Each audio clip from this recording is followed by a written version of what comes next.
Hello everyone, स्वागत है आपका अपने चैनल बगीता हिंदी क्लासेज में। आज का हमारा विषय है यूजीसी नेट सिलेबस में इकाई 7 के अंतर्गत लगी कहानी लाल पान की बेगम। आज हम लाल पान की बेगम कहानी को लाइन बाय लाइन पढ़ेंगे। लाल पान की बेगम कहानी को लिखने वाले हैं फणीश्वर नाथ रेणु। फणीश्वर नाथ रेणु ने अपनी इस चर्चित कहानी लाल पान की बेगम में स्त्री सशक्तिकरण की मिसाल पेश की है। स्त्री सशक्तिकरण की मिसाल पेश की है, याद रखना है। और उन्होंने इस कहानी के माध्यम से यह स्पष्ट किया है कि स्त्रियां भी अपने जीवन को अपनी शर्तों पर जीना चाहती हैं। क्या स्पष्ट किया है कि जो स्त्रियां हैं वे अपना जीवन अपनी शर्तों पर जीना चाहती हैं और आत्मसम्मान चाहती हैं। क्या चाहती हैं? आत्मसम्मान चाहती हैं। पर्दे की प्रथा हो या ऐसी कोई भी प्रथा जो उन्हें गुलामों का जीवन जीने को विवश करती है, तो वह उन्हें अब स्वीकार्य नहीं है। अब वे स्वीकार नहीं करती ऐसा गुलामों का जीवन। इन्होंने ये स्पष्ट किया है कि जो स्त्रियां हैं क्या चाहती हैं, अपनी शर्तों पर अपना जीवन जीना चाहती हैं और आत्मसम्मान चाहती हैं। लाल पान की बेगम कहानी का प्रकाशन वर्ष क्या है? 1957 ईस्वी। और लाल पान की बेगम कहानी को किस कहानी संग्रह में संकलित किया गया है? तो ठुमरी में। और ठुमरी कहानी संग्रह का प्रकाशन वर्ष है 1959 ईस्वी। लाल पान की बेगम कहानी को किस पत्रिका में प्रकाशित किया गया था? तो कहानी पत्रिका में। और यह एक आंचलिक कहानी है। कहानी के पात्र हैं, बिरजू की माँ है। बिरजू की माँ है जो कहानी की नायिका है और एक सशक्त महिला है जो समाज और परिवार में तारतम्य बनाते हुए सबको साथ लेकर चलने वाली दबंग नारी है। बिरजू है 7 वर्ष का है और जो चंपिया है इसकी उम्र है 10 वर्ष। दोनों भाई बहन हैं और ये दोनों बाल पात्र हैं। सुंदरी है, लरेना की बीवी है और जंगी की पतोहू। ये तीनों हैं जो बिरजू की माँ के साथ जो है गाड़ी पर बैठकर नाच देखने जाती हैं। मखनी फुआ है। मखनी फुआ गांव के एक स्त्री है, पात्र है जिसके आगे पीछे कोई नहीं है। और एक है बिरजू के पिता। कौन है? एक बिरजू के पिता। बिरजू के पिता हैं जो कहानी में दब्बू इंसान के रूप में दिखते हैं, जो अपनी इच्छाओं को हमेशा दबाकर रखते हैं। और एक है जंगी और रंगी। जंगी और रंगी। रंगी है जो जंगी की जो पतोहू है, ये तो जंगी के बेटे की बहू है। और जो रंगी है ये इसका पति है। ये दोनों गौण पात्र हैं, जंगी और रंगी, ये भी याद रखना है। अब हम कहानी को लाइन बाय लाइन पढ़ते हैं।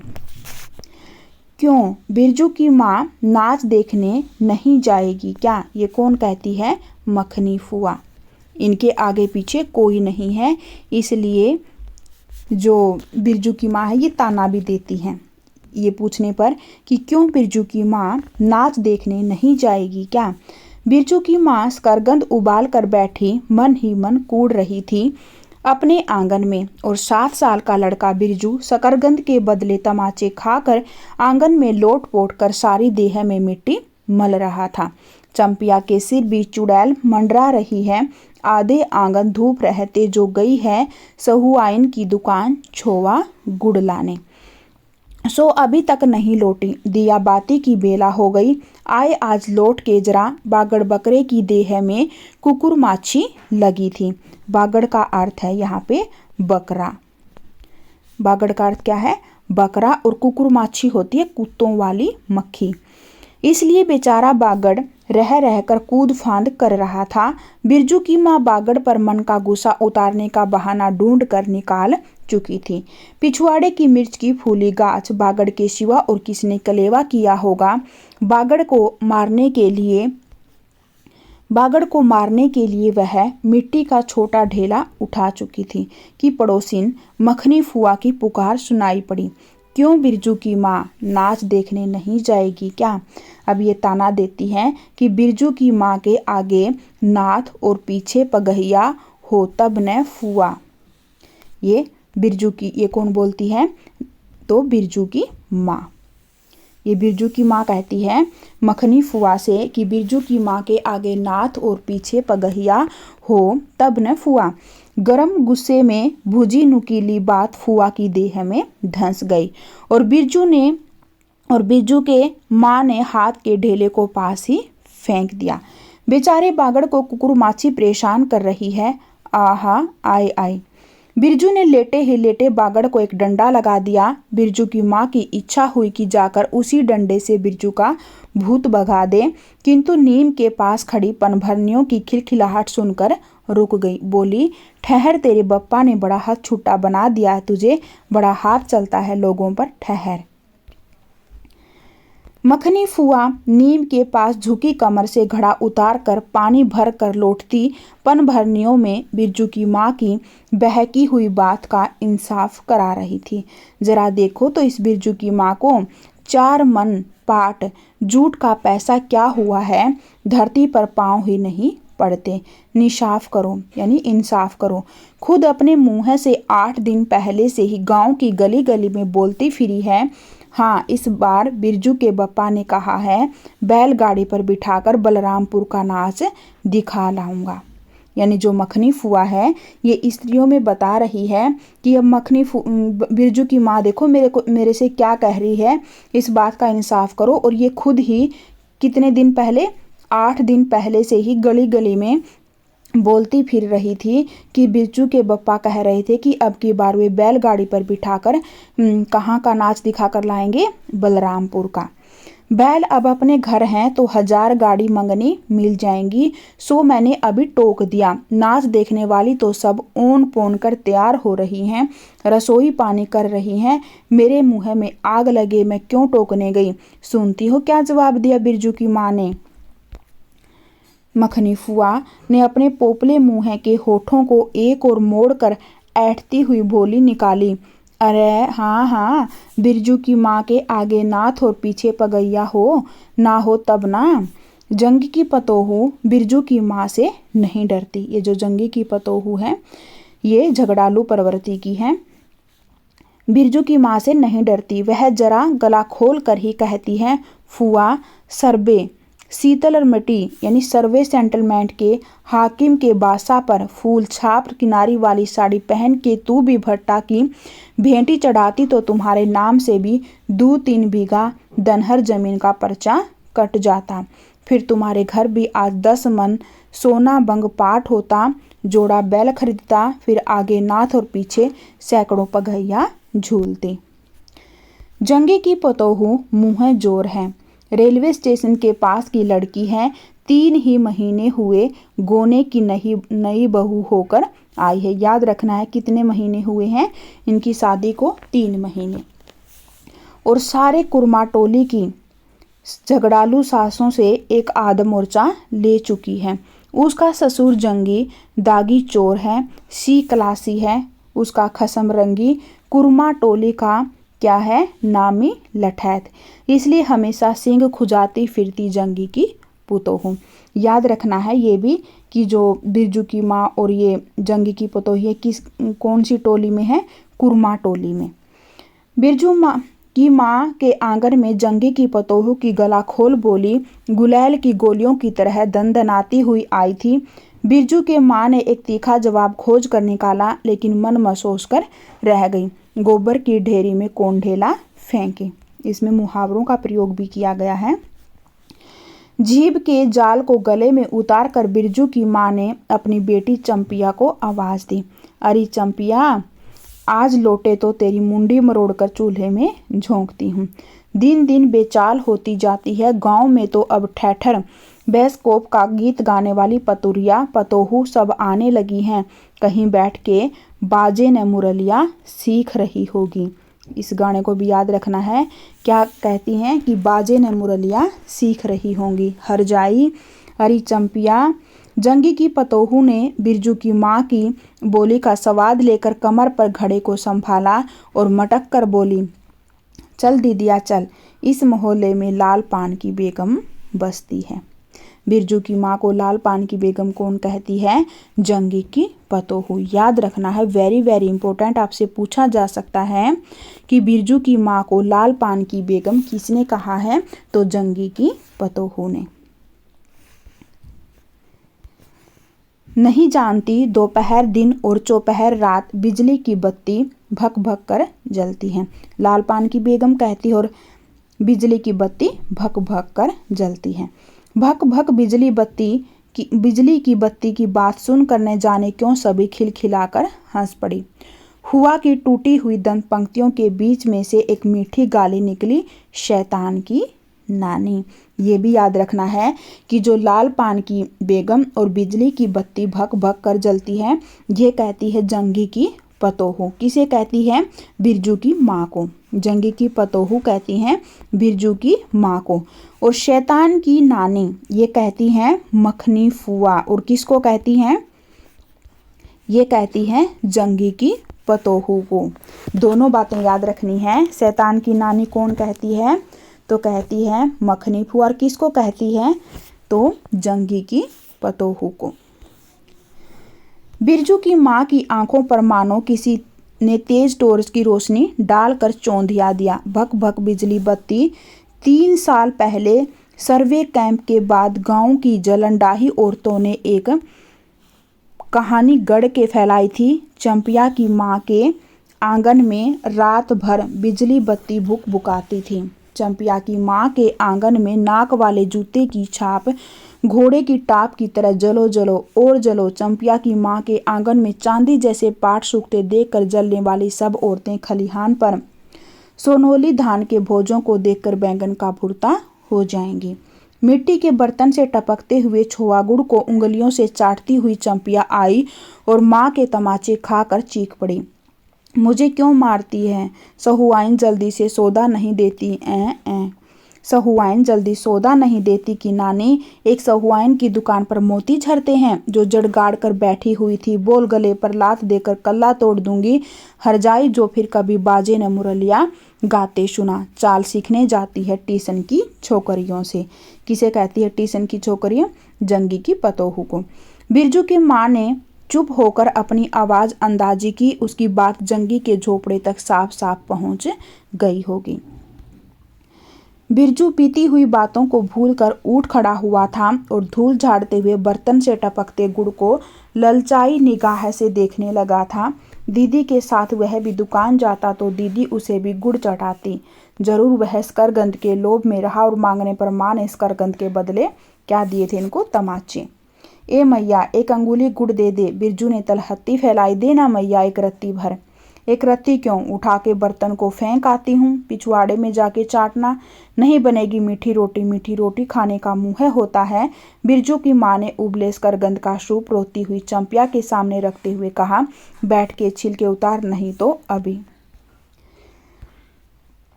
10 साल की चंपिया। देखिए चंपिया की उम्र याद रखनी है, कितने साल की हैं? 10 की। और जो बिरजू हैं वो हैं 7 वर्ष की। स्करगंद छिलते समय कम से कम 12 बार माँ उसे बाल पकड़कर झकझोरेगी, छोटी छोटी खोट निकालकर गालियां देगी। पांव फैला के क्यों बैठी है उस तरह बेलज्जी?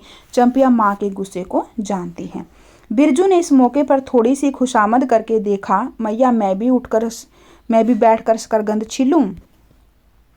नहीं, माँ ने झिड़की दी। एक स्करगंद छीलेगा और 3 पेट में। जाके सिद्धू की बहू से कहो 1 घंटे के लिए कड़ाही मांग कर ले गई तो फिर लौटाने का नाम नहीं। जा जल्दी। मुंह लटका कर आंगन से निकलते निकलते बिरजू ने स्करगंद और गुड़ पर निगाहें दौड़ाई। चंपिया ने अपने जबरे केस की ओट से माँ की ओर देखा और नजर बजाकर चुपके से बिरजू की ओर एक स्करगंद फेंक दिया और बिरजू भागा। सूरज भगवान डूब गए। दिया बत्ती की बेला हो गई अब तक गाड़ी। चंपिया बीच में ही बोल उठी, कोयरी टोले में किसी ने गाड़ी नहीं दी मैया। बप्पा बोले माँ से कहना सब ठीक ठाक करके तैयार रखे। मल्दहिया टोली के मियाँ जान की गाड़ी लाने जा रहा हूँ। देखिए टोले भी याद रखना है कि ऐसे पूछ ले कि लाल पान की बेगम में कौन सा टोला नहीं है। तो जो बिरजू की माँ है ये कौन सी हैं? कुरमा टोली की हैं। कौन सा टोला की है ये? तो कुरमा टोली।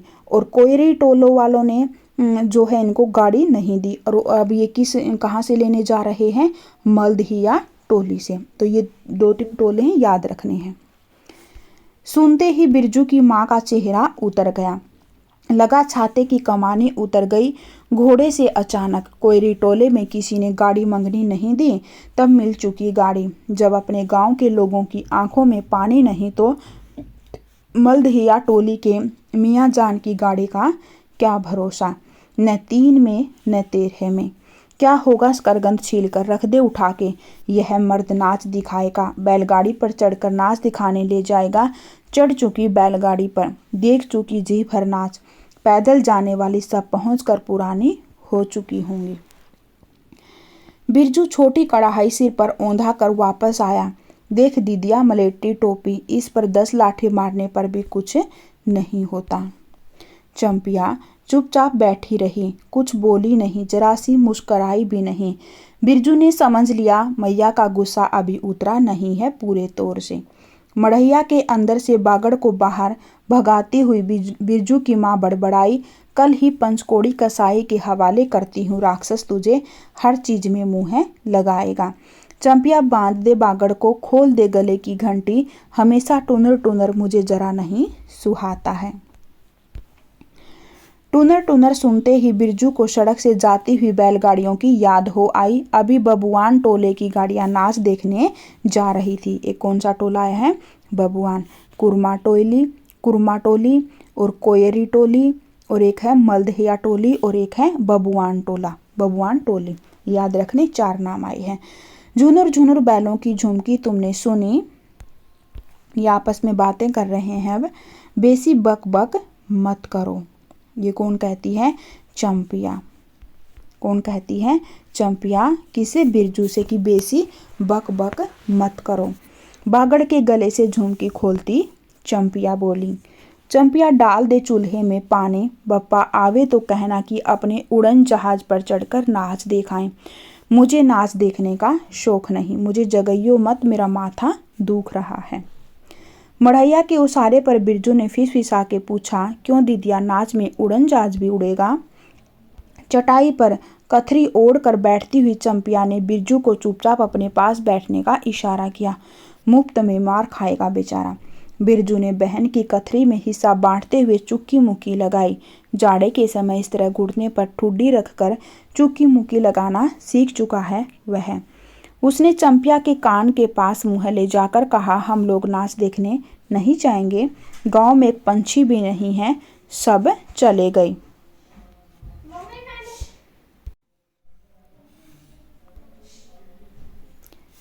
चंपिया को तिल भर भी भरोसा नहीं, संझा तारा डूब रहा है। बप्पा अभी तक गाड़ी लेकर नहीं लौटे। 1 महीना पहले से ही मैया कहती थी बलरामपुर के नाच के दिन मीठी रोटी बनेगी। चंपिया छींट की साड़ी पहनेगी, बिरजू पैंट पहनेगा बैलगाड़ी पर चढ़कर। चंपिया की भीगी पलकों पर एक बूंद आंसू आ गया। ये पुरानी बात को याद करके जो इसकी आंखों में आंसू आ जाते हैं। बिरजू का भी दिल भर आया। उसने मन ही मन में इमली पर रहने वाले जिन बाबा को एक बैंगन कबूला। गाछ का सबसे पहला बैंगन उसने खुद जिस पौधे को रोपा है, जल्दी से गाड़ी लेकर बप्पा को भेज दो जिन बाबा। मढ़ैया के अंदर बिरजू की माँ चटाई पर पड़ी करवटें ले रही थी। पहले से किसी बात का मंसूबा नहीं बांधना चाहिए किसी को। भगवान ने मंसूबा तोड़ दिया। उसको सबसे पहले भगवान से पूछना है, यह किस चूक का फल दे रहे हो भोला बाबा। ये जो हैं बिरजू की माँ के क्या हैं? आराध्य देव हैं।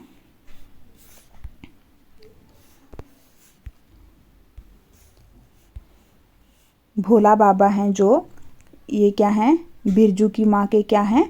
आराध्य देव हैं। सॉरी, ये भोला बाबा हैं जो क्या हैं? आराध्य देव बिरजू की माँ के।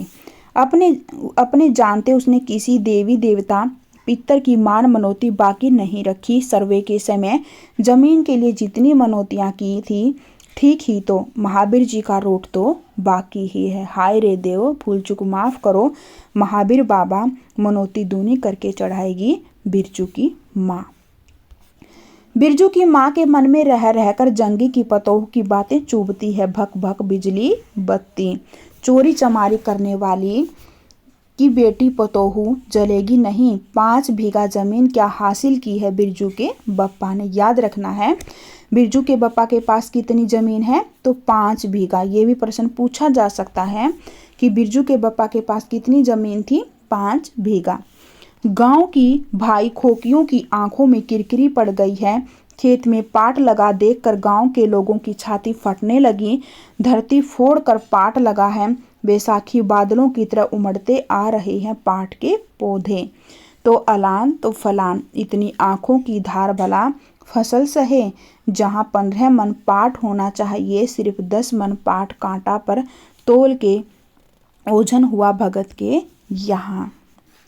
इसमें जलने की क्या बात है भला। बिरजू के बप्पा ने तो पहले ही कुरमा टोली के एक एक आदमी को समझा के कहा, जिंदगी भर मजदूरी करते रह जाओगे, सर्वे का समय हो रहा है, लाठी कड़ी करो तो 2-4 बीघे जमीन हासिल कर सकते हो। सो गांव की किसी पुतकोखी का भरतार सर्वे के समय बाबू साहेब के खिलाफ खांसा भी नहीं।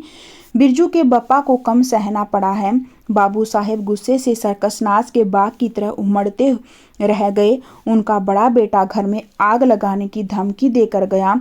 आखिर बाबू साहेब ने अपने सबसे छोटे लड़के को भेजा। बिरजू की माँ को मौसी कह के पुकारा। यह ज़मीन बाबूजी ने मेरे नाम से खरीदी थी, मेरी पढ़ाई लिखाई उसी ज़मीन की उपज से चलती है। जो बिरजू की माँ है ना, ये लेटी लेटी सोच रही हैं पिछली बातें कि इन्होंने जब 5 बीघा ज़मीन ली थी तो इन्होंने क्या क्या सहा था। कौन जैसे किस में बोलती कि बाबू साहेब का बड़ा लड़का आया था और घर में आग लगाने की धमकी दे गया था, और छोटा बेटा आया था तो उसने इनको मौसी कह के पुकारा था और कहा था कि जो ज़मीन मेरे बाबू ने खरीदी है, इसी ज़मीन से मेरी पढ़ाई लिखाई होती है। तो ये सोच रही ये सब बातें, और भी कितनी बातें। खूब मोहना जानता है उतना जरा सा, लड़का जमींदार का बेटा है कि नहीं। चंपिया, बिरजू सो गया क्या? हाँ, यहाँ आजा बिरजू, अंदर तू भी आजा चंपिया, भला आदमी आए तो एक बार आज। बिरजू के साथ चंपिया अंदर चली गई। डिबरी बुझा दे, बप्पा बुलाए तो जवाब मत देना, खपची गिरा दे। भला आदमी रे भला आदमी, मुँह देखो जरा इस मर्द का। बिरजू की माँ दिन रात मंजा न देती रहती तो ले चुके थे जमीन, रोज आकर माथा पकड़ के बैठ जाएं।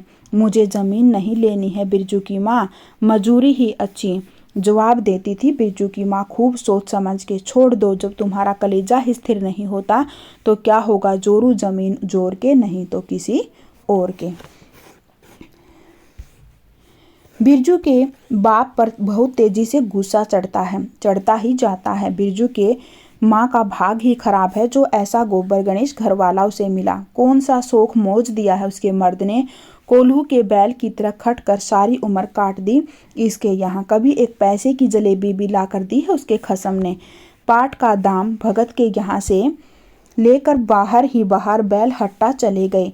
बिरजू की माँ को एक बार नमरी लोट देखने भी नहीं दिया आंखों से। नमरी लोट मतलब कि नया नोट, कि कहती है कि जो बिरजू के बप्पा है ये बाहर ही जो है पाट बेचने, धान बेचने चले गए थे, और किसके यहाँ, भगत के, और वहीं से जो नए लोट लिए थे पैसे वो बिरजू की माँ को देखने भी नहीं दिए, और बाहर बैल खरीदने चले गए। बैल खरीद ले आई और उनको नमरी लोट देखने भी नहीं दिया। उसी दिन से गांव में ढिंढोरा पीटने लगे। बिरजू की माँ इस बार बैलगाड़ी पर चढ़कर नाच देखने जाएगी, दूसरे की गाड़ी के भरोसे नाच दिखाएगा। अंत में उसे अपने आप पर क्रोध हो आया। वह खुद भी कुछ कम नहीं, उसकी जीभ में आग लगे। बैलगाड़ी पर चढ़कर नाच देखने की लालसा किसी कुसमय में उसके मुंह से निकली थी। भगवान जाने, फिर आज सुबह से दोपहर तक किसी न किसी बहाने उसने 18 बार बैलगाड़ी पर नाच देखने की चर्चा छेड़ी है। लोग खूब देखो नाच, कथरी के नीचे दुसाले का सपना। कल भोरे पानी भरने के लिए जब आएंगी पतली जीभ वाली पतोरियाँ, सब हंसती जाएंगी, हंसती आएंगी और हंसती जाएंगी।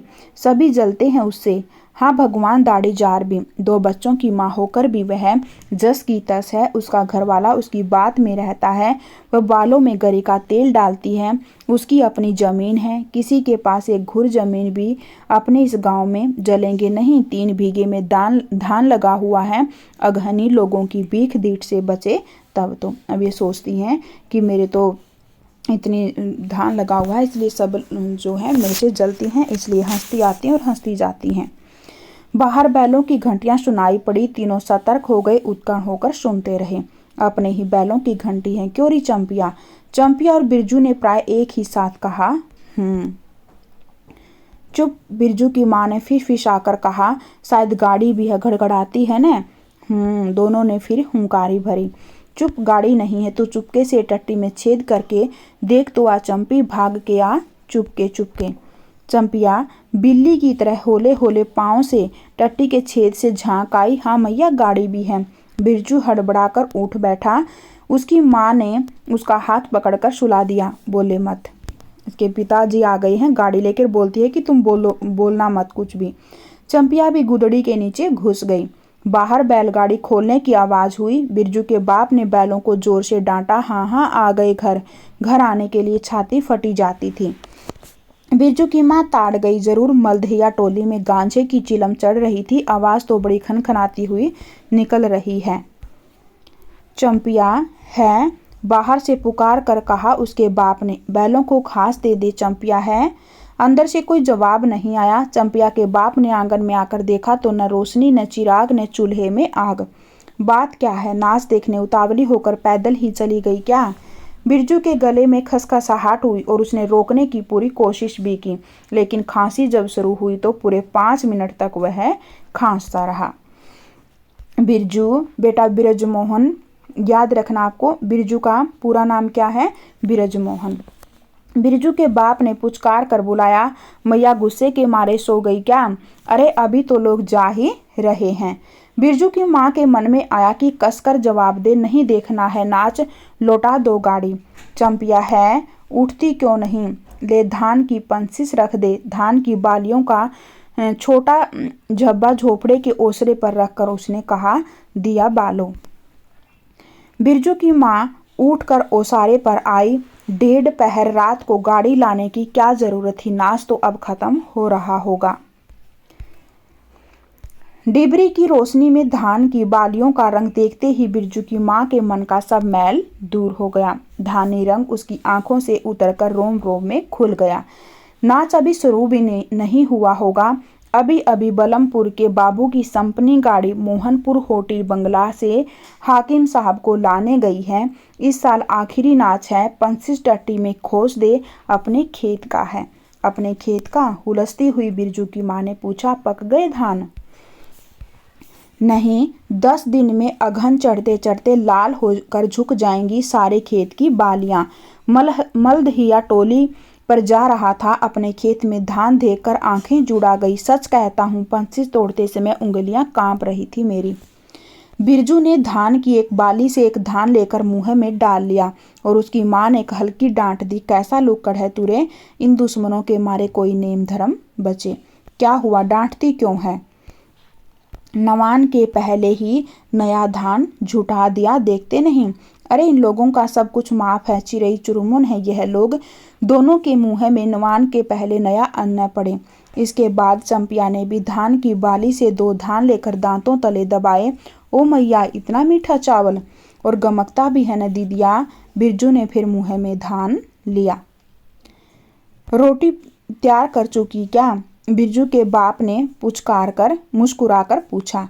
नहीं, मान भरे सुर में बोली बिरजू की माँ। जाने का ठीक ठिकाना नहीं और रोटी बनाती? वाह, खूब हो तुम लोग। जिसके पास बैल हैं उसे गाड़ी मंगनी नहीं मिलेगी भला। गाड़ी वालों को भी कभी बैल की जरूरत होगी, पूछूंगा तब। कोयरी टोला वालों से ले, जल्दी से रोटी बना ले, देर नहीं होगी। अरे टोकरी भर रोटी तो तू पलक मारते बना देती है, 5 रोटियां बनाने में कितनी देर लगेगी? अब बिरजू की माँ के होठों पर मुस्कुराहट खुलकर खिलने लगी। उसने नजर बचाकर देखा, बिरजू का बप्पा उसकी ओर एकटक निहार रहा है। चंपिया और बिरजू न होते तो मन की बात हंसकर खोलने में देर न लगती। चंपिया और बिरजू ने एक दूसरे को देखा और खुशी से उनके चेहरे जगमगा उठे। मैया बेकार गुस्सा हो रही थी न। चंपी जरा घैलसार में खड़ी होकर मखनी फुआ को आवाज दे दो। ए फुआ, सुनती हो फुआ, मैया बुला रही है। फुआ ने कोई जवाब नहीं दिया, किंतु उसकी बड़बड़ाहट स्पष्ट सुनाई पड़ी। हाँ, अब फुआ को क्यों गुहारती है? सारे टोले में बस एक फुआ ही तो है, बिना नाथ पगहिया वाली। अरे फुआ, बिरजू की माँ ने हंसकर जवाब दिया। उस समय बुरा मान गई थी क्या? नाथ पगहिया वाले को आकर देखो, दोपहर रात में गाड़ी लेकर आया है। आ जाओ फुआ, मैं मीठी रोटी पकाना नहीं जानती।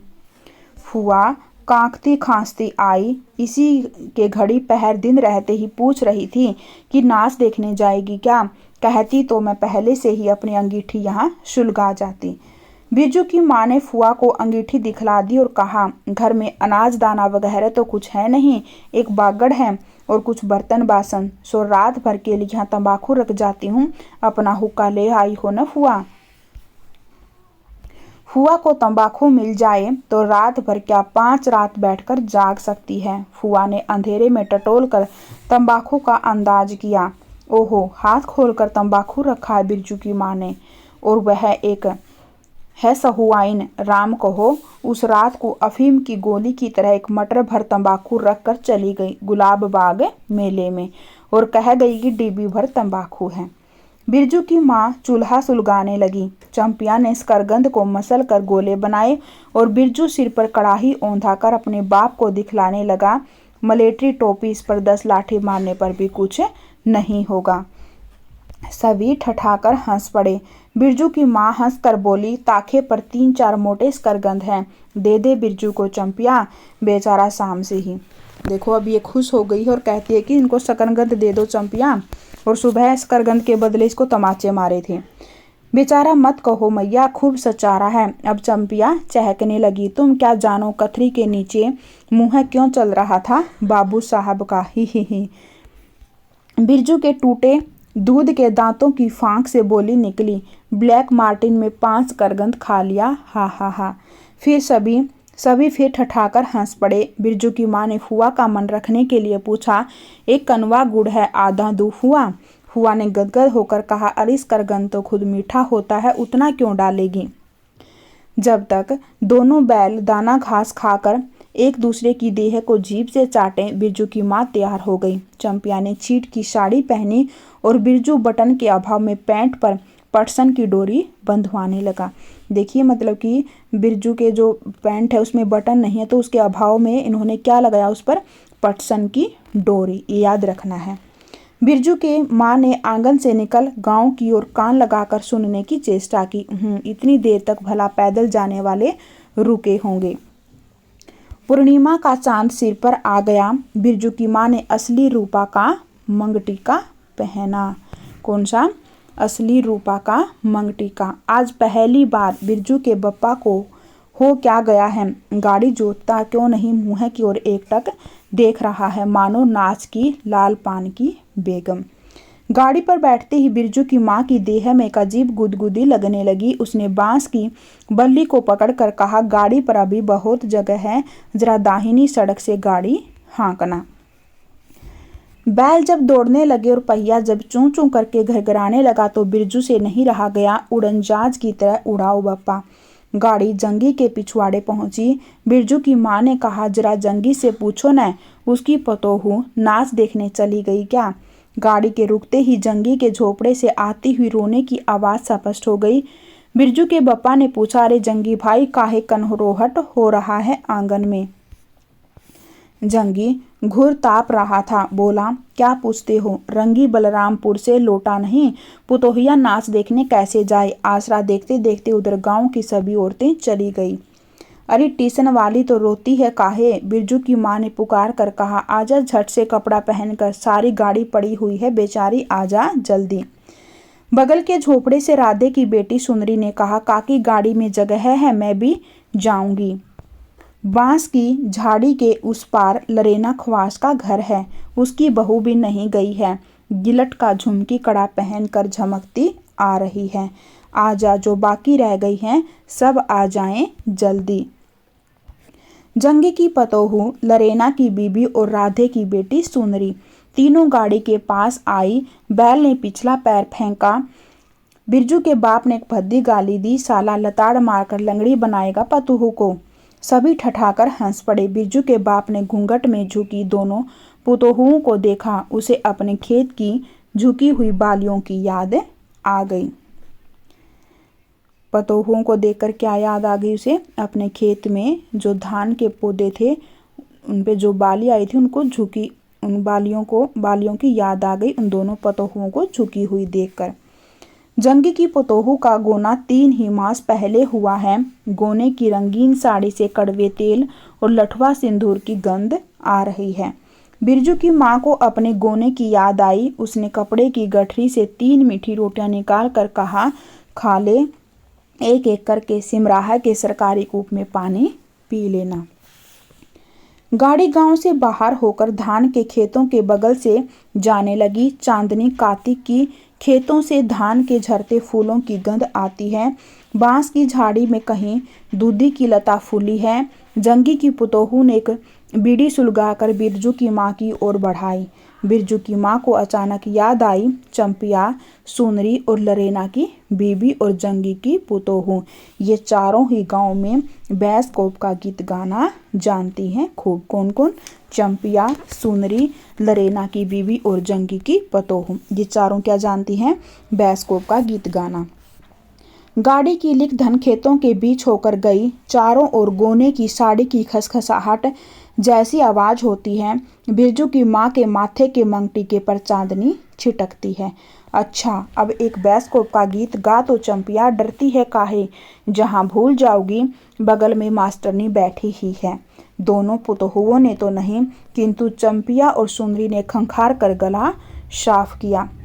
बिरजू के बाप ने बैलों को ललकारा, चल भैया और जरा जोर से गा रे चंपिया, नहीं तो मैं बैलों को धीरे धीरे चलने को कहूँगा। जंगी की पतोहू ने चंपिया के कान के पास घूंघट ले जाकर कुछ कहा और चंपिया ने धीमे से शुरू किया, चंदा की चांदनी। कौन गाती है ये? चंपिया गाना शुरू करती है, चंदा की चांदनी। बिरजू को गोद में लेकर बैठी उसकी माँ की इच्छा हुई कि वह भी साथ साथ गीत गाए। बिरजू की माँ ने जंगी की पतोहू को देखा, धीरे धीरे गुनगुना रही है और रही है वह भी। कितनी प्यारी पतोहू है। गोने की साड़ी से खास किस्म की गंध निकलती है। ठीक ही तो कहा है उसने। बिरजू की माँ बेगम है और लाल पान की बेगम। यह तो कोई बुरी बात नहीं। हाँ, वह सचमुच लाल पान की बेगम है। बिरजू की माँ ने अपनी नाक पर दोनों आंखों को केंद्रित करने की चेष्टा करके अपने रूप की झांकी ली। लाल साड़ी की झिलमिल किनारी, मंगटीका पर चांद। बिरजू की माँ के मन में अब और कोई लालसा नहीं, उसे नींद आ रही है। यहाँ पर नींद आना है जो किसका संकेत है? संतुष्टि का, यानी अब वो संतुष्ट है, खुश हैं। नींद आना किसका संकेत है? संतुष्टि की ओर। तो ये थी आज हमारी लाल पान की बेगम। इसमें जो है लेखक ने क्या है, स्त्री सशक्तिकरण की मिसाल पेश की है। यह एक ग्रामीण परिवेश की कहानी है। कुछ इंपॉर्टेंट पॉइंट्स हैं। ग्रामीण परिवेश की कहानी है और यह कहानी स्त्री सशक्तिकरण की मिसाल है। बिरजू की माँ के जो आराध्य देव हैं कौन है? भोला बाबा। याद रखना है, जो बिरजू की माँ के आराध्य देव हैं भोला बाबा। और जो बिरजू हैं वो किसको याद करते हैं? जिन बाबा को, कि मैं जो बैंगन मैंने रोपा है उसका पहला बैंगन मैं आपको चढ़ाऊंगा। जिन बाबा किसको याद करते हैं? जिन बाबा को। ये किस पे रहते हैं? इमली के पेड़ पर। और जो ये लाल पान की बेगम कहानी है, इस पर नाटक बना था और इस कहानी का जो नाट्य रूपांतरण है किसने किया था? पुंज प्रकाश ने। याद रखना, ये वेरी इंपॉर्टेंट है, किया। और जिसे सन 2017 में शारदा सिंह के निर्देशन में पटना के कालिदास रंगालय में से मंचित किया गया। किस में मंचित किया गया? कालिदास रंगालय में। और ये कालिदास रंगालय कहाँ है? पटना में। और किसके निर्देशन में? शारदा सिंह के निर्देशन में। और किसने नाट्य रूपांतरण किया? पुंज प्रकाश ने। याद रखना है, नाट्य रूपांतरण किया पुंज प्रकाश ने। और सन 2017 में शारदा सिंह के निर्देशन में पटना के कौन सा रंगालय था? कालिदास रंगालय में इसे मंचित किया गया। और ये जो कहानी है लाल पान की बेगम, ये ठुमरी कहानी संग्रह में संकलित है। ठुमरी कहानी संग्रह का प्रकाशन वर्ष है 1959 और इस ठुमरी कहानी संग्रह में 9 कहानियां संकलित हैं। याद रखनी, वेरी वेरी इंपॉर्टेंट है ये। पहली कहानी कौन सी है? रसप्रिया। दूसरी तीसरी कसम, और जो तीसरी कहानी है लाल पान की बेगम। ये दोनों ही कहानी हमारे यूजीसी नेट सिलेबस में लगी हुई है और दोनों ही ठुमरी कहानी संग्रह में है, याद रखना है। चौथी कहानी है ठेस, पांचवी है तीर्थोदक, छठी कहानी है पंचलाइट और सातवीं कहानी है तीन बिंदिया, आठवीं कहानी है नित्य लीला और नौवीं कहानी है सिर पंचमी का सगुन। ये 9 की 9 कहानियाँ ठुमरी कहानी संग्रह में संकलित हैं और इम्पोर्टेंट आपको याद रखनी है। तो ये थी आज की हमारी लाल पान की बेगम कहानी, इसके कुछ इम्पोर्टेंट पॉइंट। आई होप आपको अच्छे से समझ में आ गई होगी। और अगर आपको क्लास अच्छी लगती है तो आप क्लास को लाइक कीजिए, शेयर कीजिए और चैनल पर न्यू हैं तो चैनल को सब्सक्राइब कर लीजिए। और कहानी को पूरी पढ़िए, एक बार मेरे साथ पढ़ लीजिए, एक बार खुद से पढ़िए तो आपको कहानी अच्छे से याद हो जाएगी और आपका कोई भी प्रश्न कहानी से गलत नहीं होगा। और कहानी के जो इम्पोर्टेंट जैसे किस कहानी संग्रह में संकलित है, प्रकाशन वर्ष क्या है, कौन सी पत्रिका में प्रकाशित हुई, इसकी विषय वस्तु क्या है कहानी की, इसके मुख्य पात्र कौन से हैं, और मुख्य पात्रों की मतलब कि जैसे इसमें चंपिया है जो 10 वर्ष की है, इनकी उम्र याद रखनी है, बिरजू है जो 7 वर्ष का है। तो ये इम्पोर्टेंट पॉइंट आप एक जगह इकट्ठे करके लिख लीजिए और पेपर में जाने से पहले इनको रिवीजन कर लीजिए अच्छे से, तो आपका कोई प्रश्न गलत नहीं होगा। तो ये चलिए आज के इतना ही, मिलते हैं नेक्स्ट क्लास में। धन्यवाद।